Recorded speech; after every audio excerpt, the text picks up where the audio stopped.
감사는 감사를 부릅니다 하는 지하의 말씀으로 함께 은혜를 나누고자 합니다. 근래 우리 한국 경제는 일본의 경제 보복에 직면하고 있음을 우리가 알아갑니다. 일본에 징용당한 한국인 생존자 피해자의 4명에게 각각 1억 원씩 4억 원을 배상하라는 대법원 판결이 있었는데, 여기에 대해서 일본이 한국 국가 경제를 흔들 위람으로 대략 40조 가량의 피해를 입힐 수 있는 칼을 뽑아들었다. 어떤 분석 기사를 보니까 그렇게 적고 있습니다. 그 기사를 읽으면서 제 머리에 떠오르는 말은 도둑이 도리어 엉덩이를 든다는 뜻의 적반하장과 모기를 보고 칼을 뺀다라고 하는 뜻의 전문발광이라는 말이 떠오르거든요. 이렇게까지 할 필요가 있을까? 정말 4억 원이 아까워서 40조의 경제보복을 하는 것은 너무 지나친 것 아닌가, 이런 생각을 했습니다. 사실 그것이 세상이고 죄인들이 행하는 방식이죠. 그것들이 세상이고 그것이 죄인들이 행하는 방식입니다. 이러한 세상의 움직임 가운데서 예수님을 믿는다라고 하는 우리는 어떻게 써야 하는가? 저는 늘 이러한 물음을 견지하러 삽니다. 세상 사람들과 같은 사고방식, 같은 판단, 같은 실천, 같은 행위를 하는 것이 마땅한 일인가? 우리가 성경을 통하여서 하나님께서 나는 거룩하니 너희도 거룩할지니라 라고 하는 말씀을 우리가 발견하게 됩니다. 우리 성도님들은 거룩하다, 성결하다라고 하는 뜻을 어떻게 이해하고 계십니까? 곱게 단장하고 양복을 입고 또 머리를 예쁘게 빗고 성경책을 베끼고서 이렇게 근엄하게 걸어가면서 세상 사람들을 향하여서 교양에 있는 말씨 또 근엄한 미소를 지어 보이는 것, 이것이 거룩이라고 혹시 생각하지 않았습니까? 그렇지 않습니다. 성도의 경건은 이러한 죽음의 문화가 창궐하고 차별과 소외가 가득한 세상을 우리가 개선시키고 치유하라고 하는 그런 의미가 담겨 있습니다. 이것은 제 말이 아닙니다. 야고보서 1장 27절에 보면 하나님 아버지 앞에서 정결하고 더러움이 없는 경건은 곧 모아와 과부를 그 환난 중에 돌보고 또 자기를 지켜 세속에 물들지 아니하는 그것이니라 하고 그렇게 교훈하고 있습니다.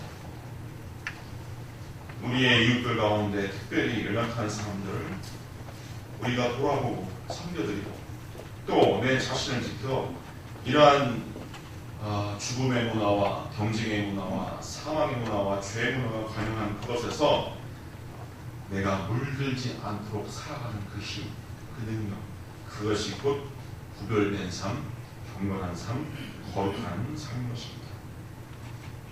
과거에 이런 재미난 이야기가 있었지만 제가 문득문득 되뇌어도 참 우스갯소리지만 의미가 깊다라고 하는 이야기 한 토막이 있습니다. 갑자기 비가 내려서 사람들이, 행인들이 처마 밑으로 갑니다. 어떤 건물의 처마 밑으로. 한 젊은이가 처마 밑에서 비를 피하고 있는데 그 뒷돌 위에 한 사람, 두 사람 올라오는 거예요. 자기가 맨 오른쪽에 있는데 갑자기 뚱뚱한 여성 한 분이 저 오른쪽으로 확 뛰어들더니 뒷돌 밑으로 그 젊은이가 툭 떨어졌어요. 그 비를 하염없이 맞을 수밖에 없는 것이죠. 그랬더니 그 옆에 있던 할아버지 한 분이 젊은이 슬퍼하거나 노여하지 말게, 이것이 세상이라네, 이랬던 거예요. 그랬더니 이 젊은이는 심각한 얼굴로 자리를 떠납니다. 몇 분이 지났을까요? 비닐우산을 잔뜩 들고 온 겁니다. 그리고 그 비닐우산을 그 처음에 있던 사람을 한 사람 한 사람에게 줍니다. 그러면서 하는 얘기가 세상은 반드시 그런 것은 아닙니다. 라고 이야기하더라고요. 세상은 반드시 그런 건 아닙니다. 우리 예수 믿는 사람들은 그렇게 살아야 되지 않겠습니까? 세상은 그렇게 생각하더라도 나는 그렇게 살기 싫다고 라고 합니다.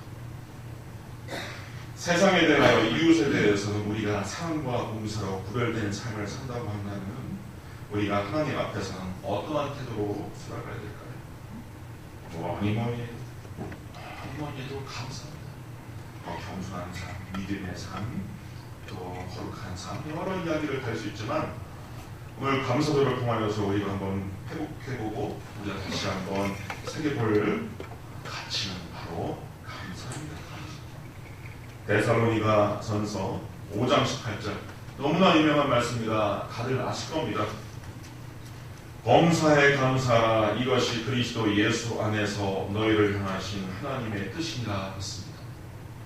우리가 하나님의 뜻을 묻습니다. 하나님, 내가 어떻게 살아야지 하나님 뜻대로 살아가는 겁니까? 하나님의 뜻을 알려주십시오.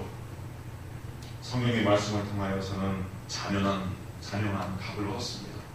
모든 일에 감사하는 겁니다. 모든 일에 감사합니다. 기쁜 일, 즐거운 일뿐만 아니라 슬픈 일, 낙심되는 일까지도 감사하는 것, 그것이 우리를 향하신 하나님의 뜻이다라고 사도 바울은 권고하고 있는 것입니다. 그래서 성도는 이렇게 하나님께 감사하는 삶의 태도, 감사하는 마음을 가짐으로써 다시 세상과 또 산 사람들과 구별된 존재로 살아가는 겁니다. 오늘은 맥주 감사 주일입니다. 반년 동안 하나님께서 여기까지 인도하여 주실 때 승리케 하여 주시고 평안 주시고 감건함으로 붙들어 주신 그 하나님의 깊으신 사랑과 은혜를 우리가 되새기면서 감사의 마음을 다시 일깨우는 시간이 되기를 바랍니다. 첫 번째, 감사에 관한 성경상의 교훈 첫째는 감사할 것에 대하여 감사하는 겁니다. 감사할 것에 대하여 감사합니다. 하나님께서 우리에게 베푸신 것들은 되게 무한하며 놀라운 것들이고 되게 거저주신 것들입니다. 지난주에 제가 설명해 드렸죠. 무한하며 거저주신 겁니다.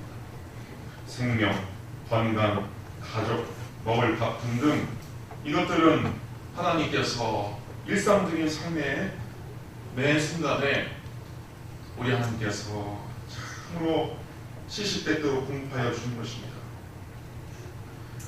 하나님께서 조건 없이 베푸시면서 하나님 편에서는 베풀고 베풀면서 계속 베푸시고자 하는 겁니다. 그것이 하나님의 사랑입니다.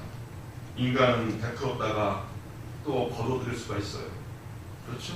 하지만 하나님은 베풀면서 또 베풀면서 베풀고자 하는 것이 하나님의 은혜입니다. 죄를 져서 베푸십니다. 원수하고 하나님 앞에서 죄를 졌어도 하나님께서 베풀어 주십니다. 악인의 밭과 의인의 밭에 공평하게 빗물과 햇볕을 내려 주시는 하나님의 사랑이 그런 겁니다. 저는 올해 제 생일이 지났는데 우리 성도님들은 스스로의 생일을 어떻게 의미부여를 하시는지 몰라도 저는 정말 일말에 털끝만큼도 제 생일을 중시 여기지 않습니다. 왜냐하면 제가 쌍둥이로 태어났거든요. 쌍둥이로 태어났는데 저희 어머니가 그 당시에 치사율 90%의 위험부담을 안고서 자연분만을 했습니다. 제 동생으로 태어난 아이는 보름 정도 살다가 죽었지만 아무튼 우리 어머니가 죽을 각오를 하시고 저를 잉태하셨기 때문에 저는 제 생일이 돌아오면은 어머니 생각, 어머니 고생한 생각이 떠오르지 제가 그렇게 뭐 차려 먹고 싶은 생각은 일말의 생각도 들지를 않는 거예요. 올해 제 생일 전날에 저한테 전화가 왔습니다. 덕수 목사 10만 원을 주실 테니까 한우 한 토막 사갖고 미역 사서 해 먹고 수박 사서 아이들과 함께 먹어라. 어머니가 전화 넘어서 그렇게 말씀을 하시는 거예요. 사람이 철이 들고 나이를 먹는다는 걸 몰랐습니다. 예전에는 그런 사랑이 참치지 않았는데 울컥합니다. 우리 어머니 아버지 사실 날 얼마 남지 않았지만 그렇게 해가 변하고 해가 가고 연로에 쉬어도 자식을 향한 그 한결의 사랑이 정말 변함이 없다.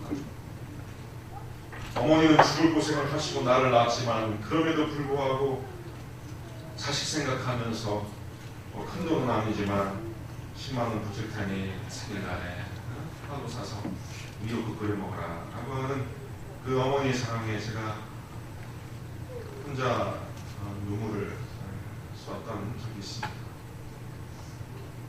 하나님께서 세상의 모든 자식들을 돌볼 수 없어서 어머니를 하겠다라고 하는 그 말이 새겨지도록 일상적으로 누리는 것이지만 우리는 그것이 들어질 때 그 소중함을 우리가 알게 됩니다. 때문에 우리는 그것이 우리에게 확되어 있을 때 그것에 대해 깊이 감사하고 주 안에서 기쁨으로 그것을 누리려 할 의무가 있습니다. 건강도 그렇습니다. 우리 젊으신 분들 너무 건강 자인하지 마십시오. 이효령 교수님이 그런 책 제목을 썼지만 젊은이들은 늙고 늙은이들은 죽는다라고 하는 이효령 교수님의 책이 참 삼칩니다. 점점 우리는 젊음으로 더 멀어지고 또 우리의 이 현세의 삶으로 더 멀어지는 삶을 삽니다. 제가 식중독에 걸려서 스테로이드제를 좀 한 2-3일 좀 투여를 했었습니다. 온몸의 발진 때문에 스테로이드라고 하는 약물이요. 아주 그게 묘한 녀석이 있습니다. 맞으면 발진이 싹 가났습니다. 가려워서 벅벅 긁고 있다가 자그만 약만 투여를 했는데도 싹 났습니다. 그리고 막 펄펄 뛰는 힘을 느끼고요. 그게 얼마나 입맛이 돌아오는지 모릅니다. 근데 그게 2-3일 맞고 보니까 부작용이 생겨서 뼈 마디마다 모든 뼈 마디마다 그 안에 정말 쐐기를 박는 것 같은 그런 관절염을 제가 얻게 되는데 그것으로 인하여 대략 한 열흘 정도 입원을 해드렸습니다. 병원에서 주는 그 밥을 혼자 떠먹는데 이것을 제 입으로 가져다 넣는 것만도 어렵습니다. 이것을 떠갖고 제 입으로 넣는 벌써 한 10년 전 일이죠. 지금보다 훨씬 젊었을 때 일이죠. 그리고 병원 공중화장실을 다녀오는데 40분이 걸리더라고요. 40분. 이야, 정말 펄펄 뛰고 펄펄 걸어다니면서 좀 그러한 그 젊음이라고 하는 것, 그 건강이라고 하는 것은 온데간데 없고 그렇게 건강을 한번 잃어보니까 얼마나 평시에 누리는 나의 삶의 건강과 또 힘이 사무치게 귀한 것인지 그때 알게 되거든요.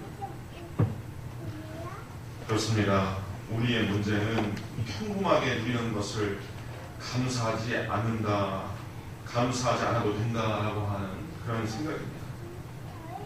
예수님은 감사하지 못한 마음들에 대하여서 깊은 탄식을 하신 적이 있습니다. 예루살렘으로 가시다가 사마리아 사람들과 유대인들이 섞여 있는 그 나병 환자 무리를 만납니다. 나병 환자 10명이 예수님께 고쳐달라고 간청을 하시오. 그래, 그러면 너희들은 제사장들에게 가서 너희의 몸을 보이라. 그렇게 명령을 듣고서 발걸음을 옮겨 제사장들에게 가다가 가는 도중에 치유함을 얻습니다.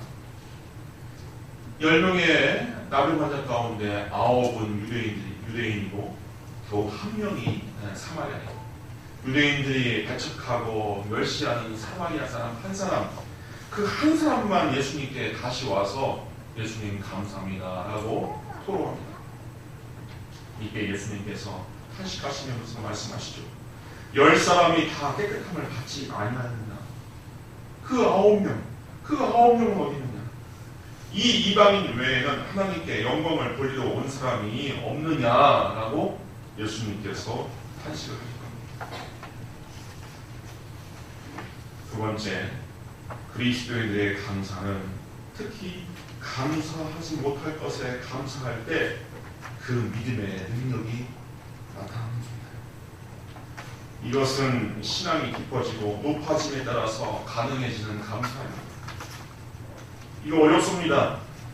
감사하지 못할 것에 대해서 어떻게 감사합니까? 감사하지 못할 것에 대해서 우리가 어떻게 감사합니까?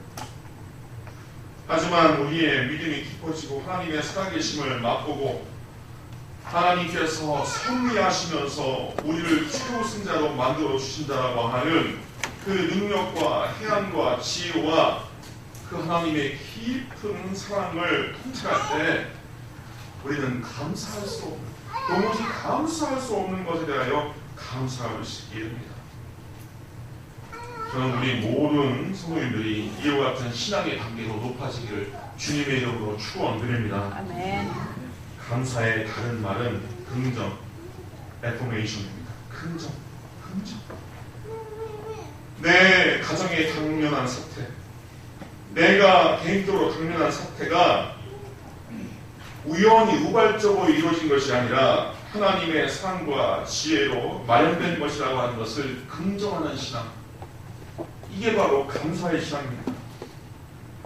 출애굽 사건을 보자면 이집트를 탈출한 이스라엘에게 시작된 광야 생활은 매우 거칠고 전투였습니다.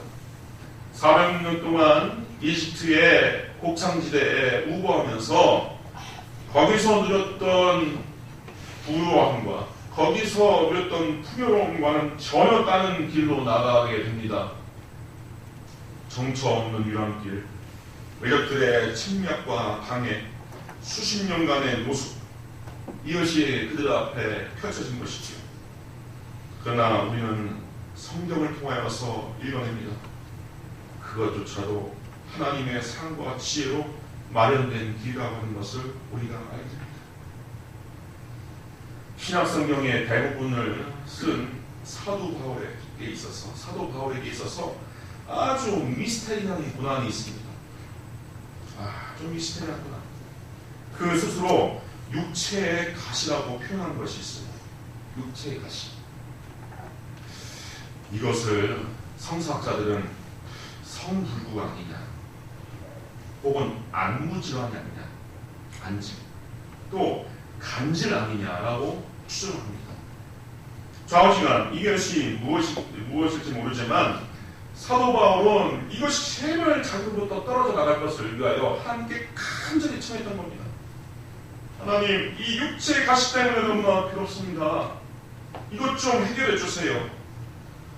이 내용이 고린도서 12장 7절 이하에 나오는데 사도 바울은 이렇게 기록하고 있습니다. 내가 여러 계시를 받은 것이 지극히 크므로 너무 자만하지 않게 하시려고 내 육체의 가시 곧 사탄의 사자를 주셨으니 이는 나를 쳐서 너무 자만하지 않게 하려 하십니다.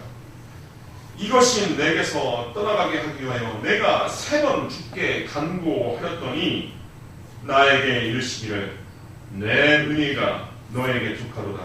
이는 내 능력이 약한 데서 온전하여짐이라 하신지라. 그러므로 도리어 크게 기뻐함으로 나의 여러 약한 것들에 대하여 자랑하리니 이는 그리스도의 능력이 내게 머물게 하려 함이라. 그러므로 내가 그리스도를 위하여 약한 것들과 능욕과 궁핍과 박해와 곤고를 기뻐하노니 이는 내가 약할 그때에 강함이라. 이게 신앙의 질서, 신앙의 법도가 서 있지 않으면 불가능한 사고고 불가능한 일이죠. 일본 크리스찬 시인 가운데 미즈노 겐지라고 하는 분이 계십니다. 11살 때 소아 뇌승마비에 걸려서 보고 듣는 것 말고는 일체의 신체적 활동을 할 수 없게 되었습니다. 절망 가운데 누워 지낸 지 5년쯤 되었을 때 우연히 겐조시 집으로 빵을 사러 왔던 한 목사님이 그 사정을 알고 전도하게 되고 예수님을 믿게 됩니다. 이후 그는 성경을 읽어가다가 사도 바울이 고백했던 그 육체의 가시를 두고 기도했던 그 하나님의 말씀, 응답받았던 하나님의 말씀, 내 은혜가 내게 족하다라고 하는 대목에서 어마어마한 충격과 깨달음을 얻고 은혜를 경험하게 됩니다. 그렇게 예수님을 깊이 만난 그는 그때부터 무조건 하나님께 감사하는 삶을 살기 시작하는 겁니다. 벽에다가 일본어 50글자를 붙여놓고 어머니가 하나하나 손가락으로 가리키는 글자 중에 자기가 원하는 글자를 찍을 때 눈을 깜빡이는 방법으로 10년 만에 한 권의 시집을 탄생시킵니다. 그것이 바로 NHK 방송에 소개되면서 베스트셀러가 된 감사는 밥이다. 감사는 밥이다라고 하는 시입니다. 국내에도 번역이 되었으니 우리 성도님들 이번 여름휴가 때 한 권 사서 한번 꼭 읽어보시길 바랍니다. 감사는 밥이다라고 하는 이 시인의 몇몇 시편들을 제가 읽어드리겠습니다. 뇌성마비로 모든 것을 빼앗겼지만 하나님이 눈과 귀만은 지켜주셨다. 말씀을 읽도록 말씀을 듣도록 말씀으로 구원하시기 위하여 하나님의 크신 손안에 달팽이는 달팽이답게 피며 반딧불을 꽃은 반딧불 꽃답게 피고 청개구리는 청개구리답게 울며 하나님의 크신 손안에서 나는 나답게 산다. 만약 내가 힘들지 않았다면 하나님의 사랑을 몰랐을 테지. 만약 많은 형제 자매가 힘들지 않았다면 하나님의 사랑을 전하지 못했겠지.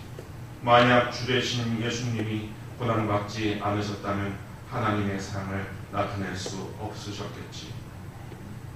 이 시인의 말처럼 그렇게 감사는 감사를 만들어 나가는 것이고 감사는 감사를 불러오는 것입니다. 감사 신앙의 축복은 바로 조건 없이 누리는 감사요, 고난 중에 누리는 감사는 특히 하나님을 감동시킵니다. 말하자면 감사는 하나님의 신성과 함께 공명을 일으키는 일입니다. 바로 오늘 본문은 그 점을 노래하는 것입니다. 감사는 감사로 제사를 드리는 자가 나를 영화롭게 하나니 그의 행위를 옳게 하는 자에게 내가 하나님의 구원을 보이리라. 감사함으로써 하나님께서 영감에 모시고 베푸시는 구원을 한량없이 누리실 수 있는 우리 모든 성도들 되기를 주님의 이름으로 축원드립니다. 아멘. 기도하겠습니다. 은혜로우신 주님 감사합니다. 맥주 감사 주일을 맞아요. 우리가 무엇을 감사해야 되고 어떤 삶을 살아가야 될지 깨닫게 하여 주시니 감사합니다. 우리의 심령에 메말라 있는 감사를 회복하게 하여 주시고 하나님의 사랑과 또 섭리 가운데 우리가 한 걸음 한 걸음 하나님과 동행하며 감사를 누리게 하여 주옵소서. 예수님의 이름으로 기도하옵나이다. 아멘. 이 시간 성찬식을 갖겠습니다.